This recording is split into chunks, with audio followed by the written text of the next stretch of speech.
So let's take a look at problem 14.3. In this problem here, we have a number 204 radial contact ball bearing that is used in an application considered to be light to moderate with respect to shock loading. The shaft is going to rotate at 3,500 RPM, and the bearing is subjected to a radial load of 1,000 newtons and a thrust load of 250 newtons. They want us to estimate the bearing life in hours for 90% reliability. So they give us quite a bit of information right in the problem statement there. We know it's a ball bearing, radial contact, it's number 204. It's a light to moderate shock loading. We have our RPMs, we have our radial load, our thrust load, and our reliability. So we can write this all down on our given diagram here. So here we have our bearing, our shaft rotating at 3,500 RPM, 204 radial ball bearing, FR of 1,000 newtons, FT of 250 newtons, 90% reliability, light to moderate shock loading, and we're looking for our L.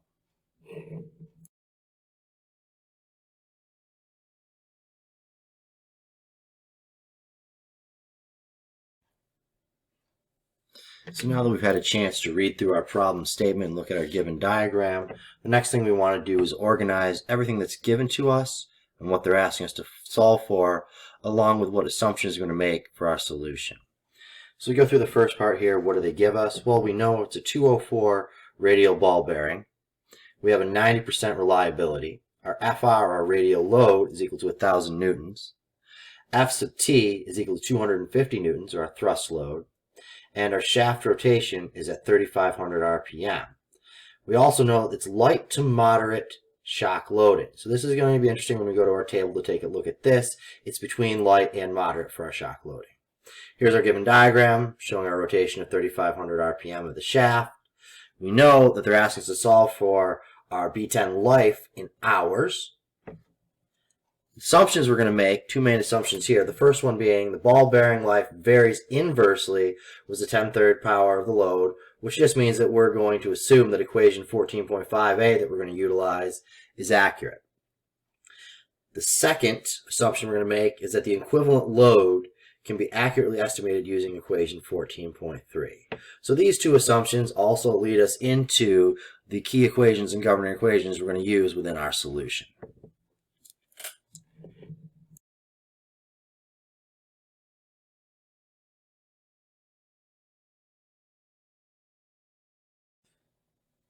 So for the first part of our solution, what we're going to do is go to table 14.1 in our textbook for our bearing dimensions, and we're going to look this up for our basic bearing number. So if we go down here, we recall from our problem statement we have a number 204. So for 204 we can come across here, which I've boxed in, and we can get all the information for ball bearings and roller bearings. We're dealing with a ball bearing for ours here, so we can get the bore, OD, W, RA, DS, and DH. What we're interested in is our bore in millimeters. So if we come down here, 204, our bearing number is a bore of 20 millimeters. Now this information for the bearing dimensions we can use for the next step of our solution.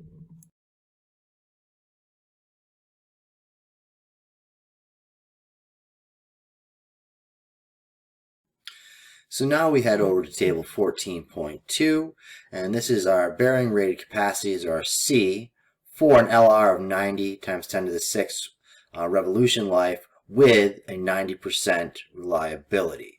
So from this one here, we can take the information that we obtained from table 4.1 for our bore dimensions in millimeters here, come down here, this is 20, and we know that we're dealing with a radial ball, and we know it's a 200 series, so again, we can come across here, bore of 20 millimeters, 200 series, end up down here that we get our C value of 3.35 kilonewtons. So again, pay attention to our units here. We're dealing with kilonewtons.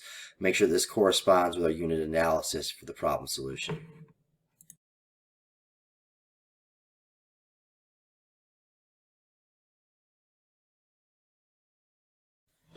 Next, we go to figure 14.13. our reliability factor K sub r, which is what we're looking for in this problem here. We take a look at this graph down here, and again we see our reliability on our x-axis down here in percentage, and we have our life adjustment reliability factor, our K sub r, that we're searching for on our y-axis. So what we can do is we know we have a 90% reliability, so we come down here on our x-axis to 90, we draw a line straight up till it intersects our curve, we come off to the left, look at our y-axis, and we see that we get a reliability factor Kr of 1.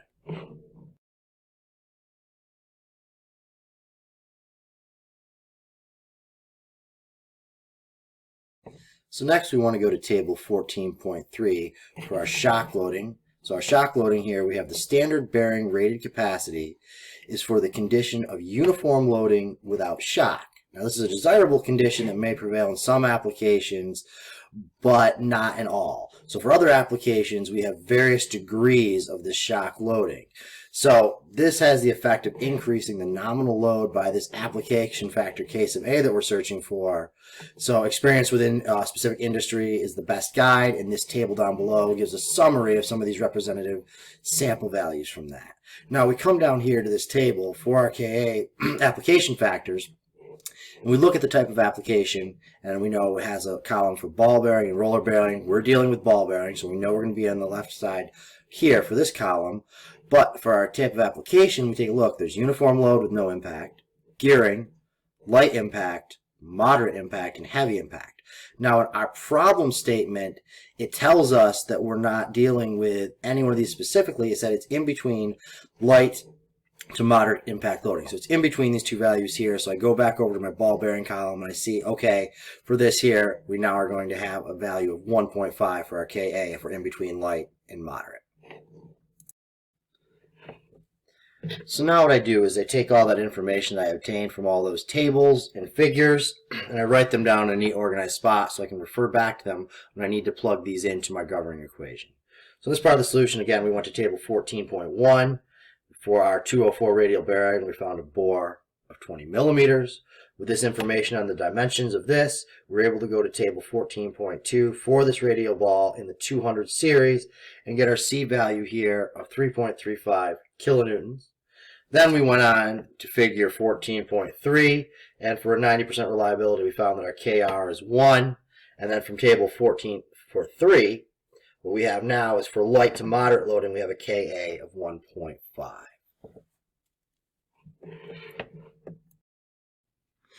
So in the next step of our solution, what we want to do is take a look at the ratio that's comparing our thrust load and our radial loads.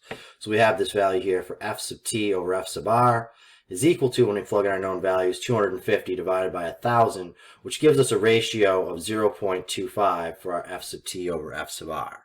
Now, if we go back to equation 14.3, and we note that this 0.25 is less than 0.35, we see from that equation there that Fe is equal to Fr. So equivalent load is going to be equal to our radial load here, which is going to be equal to 1,000 newtons.